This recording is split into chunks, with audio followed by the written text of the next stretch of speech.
গণভোটে যদি না যাও, তোমরা যদি না বুঝো, দেশ ধ্বংস হয়ে যাবে। গণভোটে হ্যাঁ বলা মানে তুমি কিছু না বুঝে হ্যাঁ বলছো, কারণ ভিতরে সব বলছে সব ভালো হয়ে গেছে। আমি যে আপনার আর কোনো সমস্যা হবে না, সবগুলো ভুল আমি চ্যালেঞ্জ করে বলতে পারি। ছাত্র শিবির নামিয়ে দেবে রাস্তায় এবং অস্ত্রশস্ত্র সহ নামিয়ে দেবে। তারা চাচ্ছেন হ্যাঁ ভোট করে ক্ষমতাকে থেকে যাওয়া। ক্ষমতায় থেকে গেলে তাদের আন্ডারে পার্লামেন্ট থাকবে। দেশকে গণভোটে যদি না যাও, তোমরা যদি না বুঝো, দেশ ধ্বংস হয়ে যাবে। এইটা কথাটা আমি বলেছি, কথাটা অনেক সময় বুঝিয়ে বলার চেষ্টা করছি।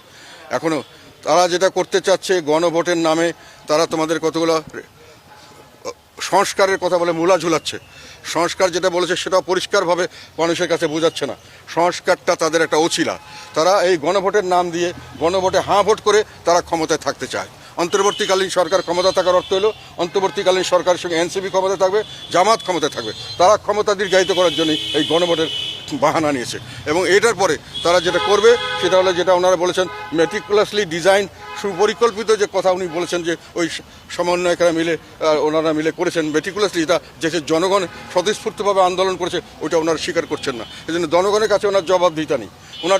ওনার নিয়োগদাতা জনগণ নন, ওনার হলো ওইটা। এখন ওর মেটিকুলাস ডিজাইনের শেষ পর্যায়ে হলো এই গণভোট।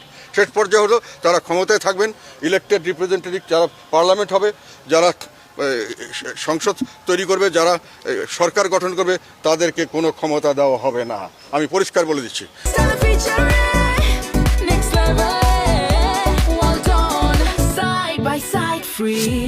এটা গণভোটে হ্যাঁ পেয়েছি আমরা। সংস্কারের জন্য আমাদের দেওয়া হয়েছে, আমাদেরকে এই কী বলে ম্যান্ডেট দেওয়া হয়েছে, জনসমর্থন দেওয়া হয়েছে। এখন আমরা দেশ শাসন করব। কি দেশ শাসন করবে এটাও তোমাদেরকে ভালো মতো বুঝতে হবে। সেটা হলো, দেশ শাসনটা হবে, দেশ হবে একটা সাম্প্রদায়িক এবং উগ্রবাদ সমৃদ্ধ একটা দেশ, যেটাকে পাকিস্তানের সঙ্গে কিছুটা কালচারালি মিলবে। মানে ৭১-এর মুক্তিযুদ্ধ করে যে আমরা স্বাধীনতা অর্জন করেছিলাম, এটাকে তারা ভুল বলছে। কাজেই ৭১-এর মুক্তিযুদ্ধকে তারা বিসর্জন দিয়ে তারা মনে করে যে ওই ধরনের আবার পাকিস্তান, যেটাকে আধিপত্যবাদ বলছে না, পাকিস্তানি আধিপত্যবাদ, পাকিস্তানের সেই ধরনের একটি রাষ্ট্র তারা তৈরি করবে। এটাই হলো মেটিকুলাসলি ডিজাইন।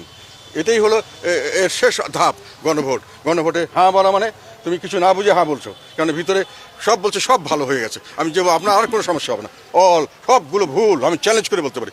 তারা যে সংস্কারের কথা বলছেন, যে বাস্তবায়নের কথা বলছেন, এগুলো সম্পর্কে তাদের কোনো বাস্তব অভিজ্ঞতা নেই। কিছু কিছু জিনিস ভালো আছে, কিন্তু যেভাবে তারা প্রস্তাব করেছেন, আমি যেটা ডিটেলভাবে দেখেছি, বেশিরভাগই ভুয়া জিনিস। সেটাতে দেশের জনগণের কোনো লাভ হবে না, ইমপ্লিমেন্টেশন করতে পারবে না।